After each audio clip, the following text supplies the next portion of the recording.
আমাদের 90-95% কিন্তু ফাইন্যান্স কিন্তু আইসিসি থেকেই আসে। অনেক কিছুই ঘটছে, জিনিসটা একটু ক্রিটিক্যাল এই মুহূর্তে হঠাৎ করে একটা কমেন্ট করে দেওয়া। বাট আমি অবশ্যই একটা জিনিস আপনার মাথায় রাখতে হবে যে সবাইকে একসাথে মিলে অনেক সময় ডায়লগে অনেক কিছু সমাধান করা যায়। আপনার নিজের বাংলাদেশের অবস্থান ওয়ার্ল্ড ক্রিকেটে কি, বাংলাদেশের ভবিষ্যৎটা কি হইতে পারে, সবকিছু চিন্তা করে আমি আমার সিদ্ধান্ত আমি নিলাম। আমরা বাংলাদেশ ক্রিকেট বোর্ডকে একটা ইন্ডিপেন্ডেন্ট বডি মনে করি। অবশ্যই গভর্নমেন্ট এটার অনেক বড় পার্ট, আপনি গভর্নমেন্টের সাথে আলোচনা করতে হবে। বাট বাংলাদেশ ক্রিকেট বোর্ডকে যখন আমরা ইন্ডিপেন্ডেন্ট বডি মনে করি, তো বাংলাদেশ ক্রিকেট বোর্ডেরও নিজস্ব কিছু একটা ডিসিশন থাকতে হবে। আর তারা যদি মনে করে এই সিদ্ধান্তটা নেওয়া ঠিক, তাদের ওই সিদ্ধান্ত নিতে হবে। বিকজ পাবলিক ওপিনিয়ন অনেক রকমের থাকে। আমরা যখন খেলতে যাই তখন অনেক ধরনের দর্শক ইমোশনসে অনেক কিছু বলেন।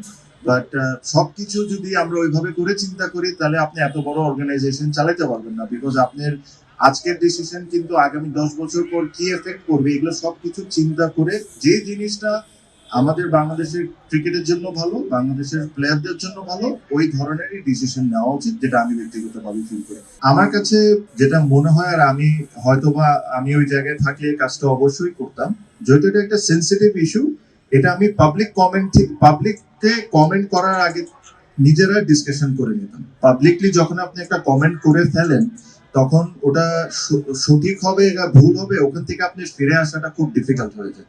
সো পাবলিক কমেন্ট করার আগে আমার কাছে মনে হয় ইন্টারনালি আপনারা নিজেরা ডিসিশন নেন, আপনারা কি করবেন না করবেন। লাস্ট মুহূর্তে যায় আপনি পাবলিক কমেন্ট করেন, হয়তো খুব আর্লি যখন আপনি করে ফেলেন, তখন আবার আপনি পিছনে আসতে পারেন না। সো আমি যেটা বললাম যে সবার মতো আমারও বাংলাদেশের ক্রিকেটের ইন্টারেস্ট হলো সবচেয়ে আগে। বাট আপনার ভবিষ্যৎ সবকিছু চিন্তা করে যে বাংলাদেশ ক্রিকেট বোর্ডের আমরা, আপনি যদি দেখেন যে আমাদের 90-95% কিন্তু ফাইন্যান্স কিন্তু আইসিসি থেকেই আসে।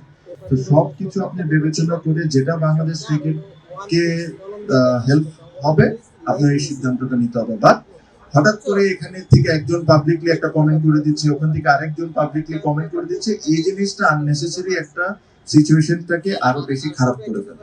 সো আমার দিক থেকে আমি এটাই বলবো যে আপনারা আপনাদের মতো সিদ্ধান্ত নেন। বিকজ আপনাদের কাছে ইনফরমেশন মিডিয়া বা নর্মাল কমন পাবলিকের চেয়ে আরো অনেক বেশি, আমার চেয়ে অনেক বেশি। সো আপনারা যেটা সঠিক মনে করবেন, সিদ্ধান্ত নেওয়ার পর তারপরে আপনারা পাবলিকলি একটা কমেন্ট করবেন। এটা না যে প্রত্যেকটা দিন পাবলিক কমেন্ট করছেন, যেটা এখন হচ্ছে।